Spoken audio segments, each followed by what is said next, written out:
इयत्ता 8वी, विषय मराठी, पाठ क्रमांक 13, पाड्यावरचा चहा, भाग दुसरा.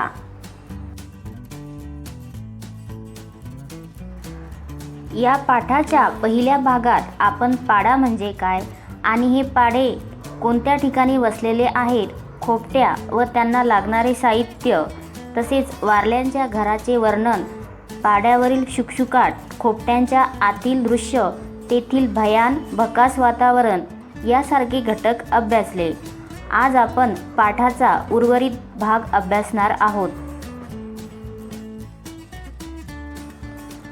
आम्ही सुमारे 3 मैल चालत गेलो होतो.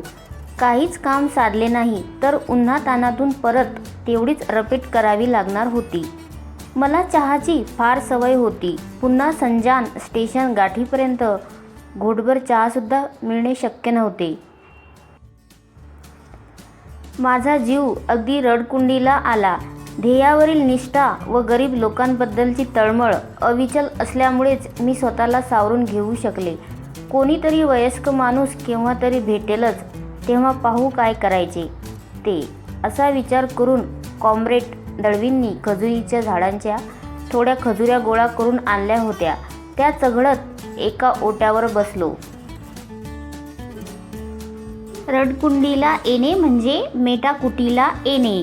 निष्ठा म्हणजे विश्वासूपणा, चिकाटी, इमानीपणा, दृढ विश्वास, श्रद्धा.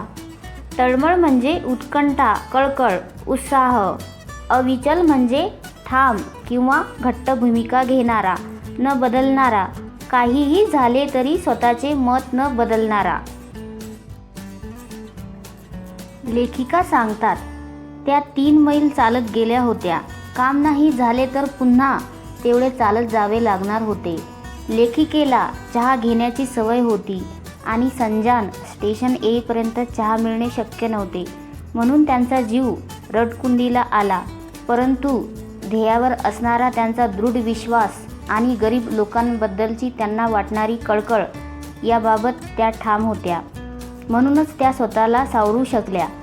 कुणीतरी केव्हा तरी भेटेलच असा विचार त्यांनी केला. कॉम्रेड दळवींनी त्यांना काही खजुऱ्या आणून दिल्या. त्या खजुऱ्या चघळत एका ओट्यावर बसल्या.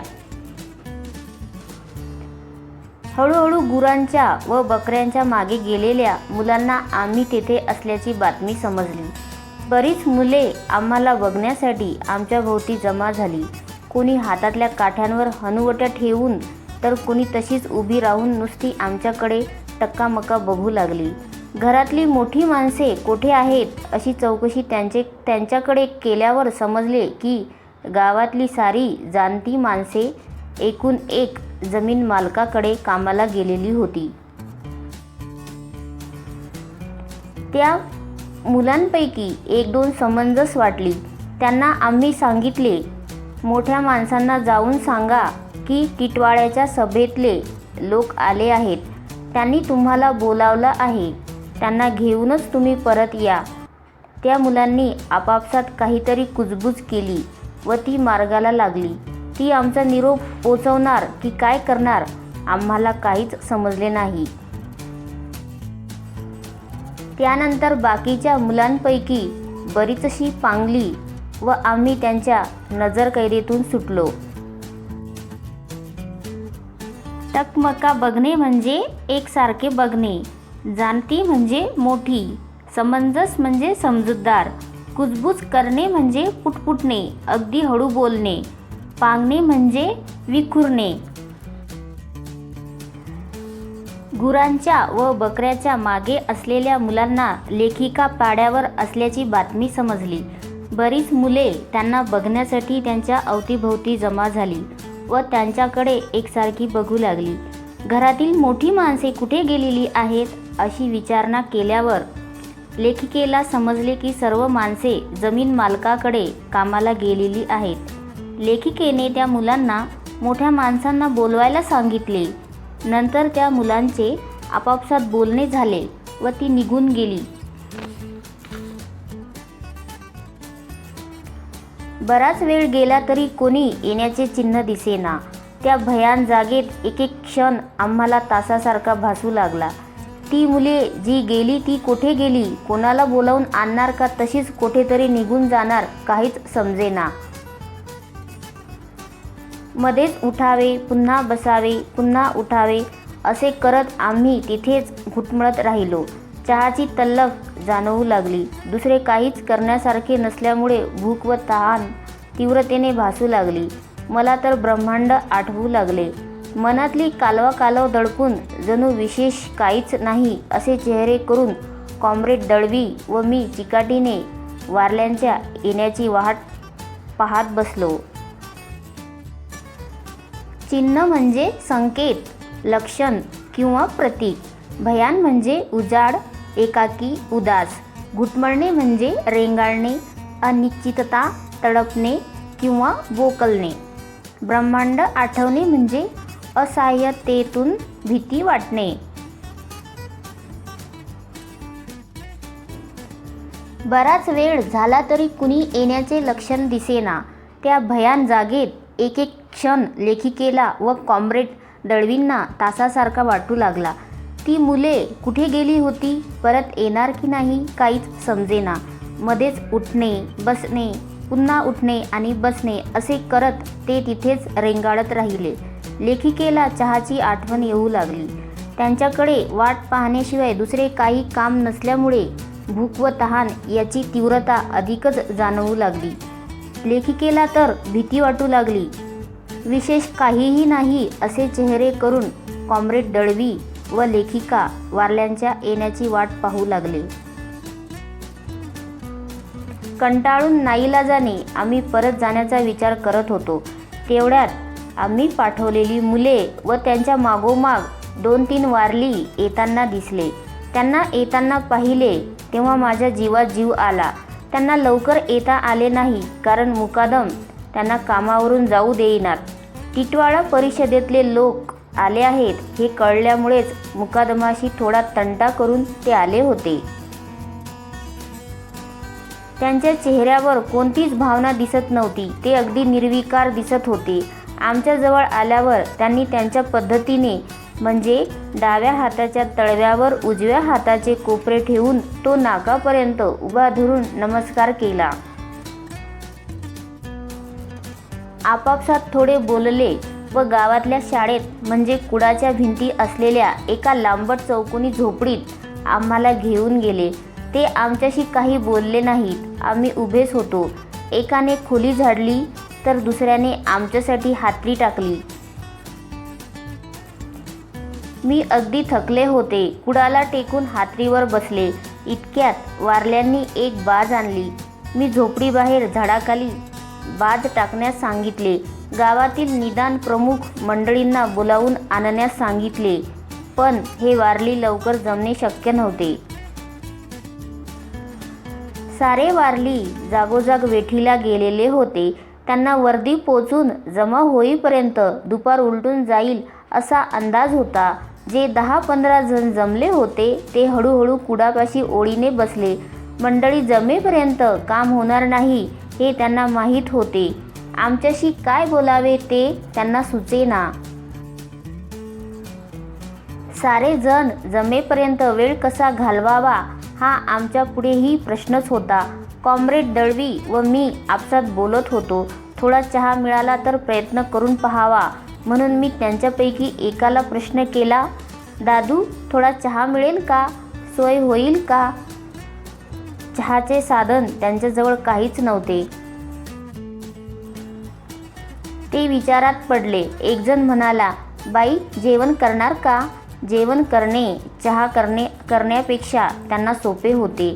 त्यांच्याबरोबर त्यांच्याच जेवणातले आम्हाला चालेल वगैरे आम्ही त्यांना सांगितले. बाई आम्ही गरीब माणसं, या जंगलात काय मिळणार? एवढे बोलून ते आपल्या कामाला लागले. मला वाटले चहा काही मिळणार नाही, जेवण मिळणार. पण त्यांनी जेवण व चहा दोन्हीच्या तयारीला सुरुवात केली. चहा करायचा म्हणजे त्यांच्यापुढे प्रश्न होता. त्यांच्याकडे साखर नव्हती. त्यांना जरूर लागत नसे. कोणाकडे चहाची पावडर नव्हती. गावात गाय नाही, म्हैस नाही, त्यामुळे दुधाचा थेंब मिळणे कठीण. ते आपसात बोलू लागले. जीवात जीव येणे म्हणजे निश्चिंत होणे.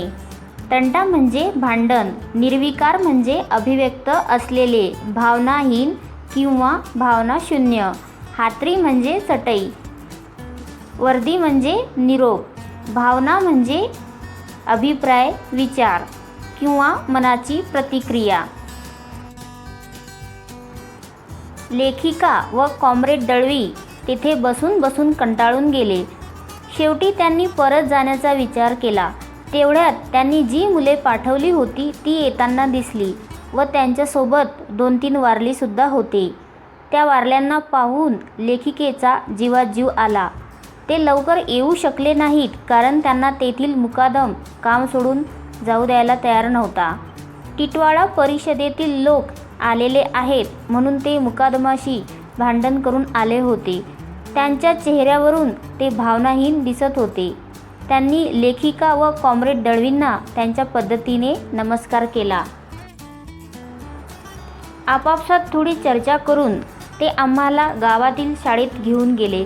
गावातील शाळा म्हणजे कुळाच्या भिंती असलेली एक लांबट चौकोनी झोपडी. ते काही बोलले नाहीत. आम्ही त्या ठिकाणी उभेच होतो. एकाने खोली झाडली तर दुसऱ्याने आमच्यासाठी चटई टाकली. लेखिका खूप थकल्या होत्या. त्या कुळाला टेकून चटईवर बसल्या. वारल्यांनी एक बाज म्हणजेच खाट आणली. झोपडीबाहेर झाडाखाली बाज टाकली. सर्व वारली एकत्र येणे अशक्य होते. वारले एकत्र जमेपर्यंत दुपार उलटून जाईल असा अंदाज होता. तिथे जे 10-15 जण होते ते कुडाला टेकून रांगेत बसले. सर्व लोक जमेपर्यंत काम होणार नाही हे त्यांनाही माहिती होते. आमच्याशी काय बोलावे हे त्यांना सुचत नव्हते. कॉम्रेड दळवी व लेखिका आपापसात बोलत होते.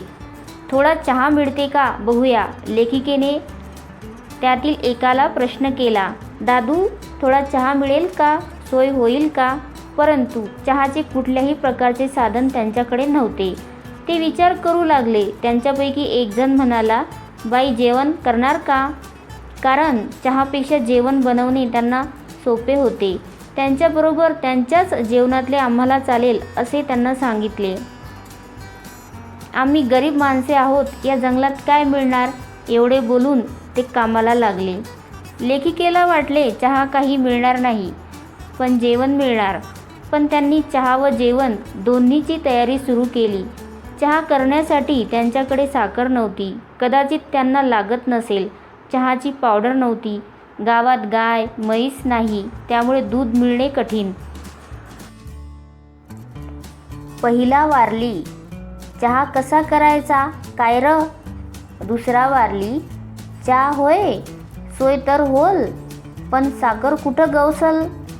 तिसरा वारली, आपल्या पायी नाही पण पाटलाकडे थोडी खांड होवी. दुसरा वारली, पाटलाकडे गोड, गोड म्हणजे गुळ, पाटलाकडे गोड मिळेल. पाटलाकडे गोड नाही होवा तर एका शिवराईचा आणू. पहिला वारली, बाई तुला गोडाचा चहा चालत आहे का? एकाने एका पोराला बोलावून गुळ आणायला सांगितला. चहाची पावडर कोणाकडे मिळेल की काय याबद्दल थोडे बोलणे झाल्यावर दुसऱ्या एका पोराला बुक्की आणण्यासाठी दुकानावर पाठवले. मी विचारले, दुकान कितीसं लांब आहे? ते म्हणाले, जवळच आहे, पोरं 2 टांगात परत येईल. मागाहून आमच्या लक्षात आले की सुमारे 3 मैलांच्या परिसरात दुकान नव्हते. मी विचार केला, यांचा 2 टांगांचा अंदाज 3 मैलांचा आहे तर चहा साखरेची विवंचना संपल्यावर त्यांना दुधाची आठवण झाली. त्यांना दुधाची आठवण होणे हेच आश्चर्य होते. ते चहा घेतलाच तर बिगर दुधाचा घेत. दूध पिणे त्यांना माहीत नव्हते. काहींना तर दुधाचा चहाच आवडत नसे. उलटी होई, चहा करून प्यायचा हे त्यांच्या कधी स्वप्नात सुद्धा आले नसेल. त्यांची परिस्थितीच अशी होती की चहा आपल्यासाठी नाही हीच त्यांची दृढ भावना होती. आम्हाला बिगर दुधाचा चहा चालेल असे मी त्यांना सांगितले. गावातल्या बकऱ्या चरण्यासाठी गेल्या होत्या.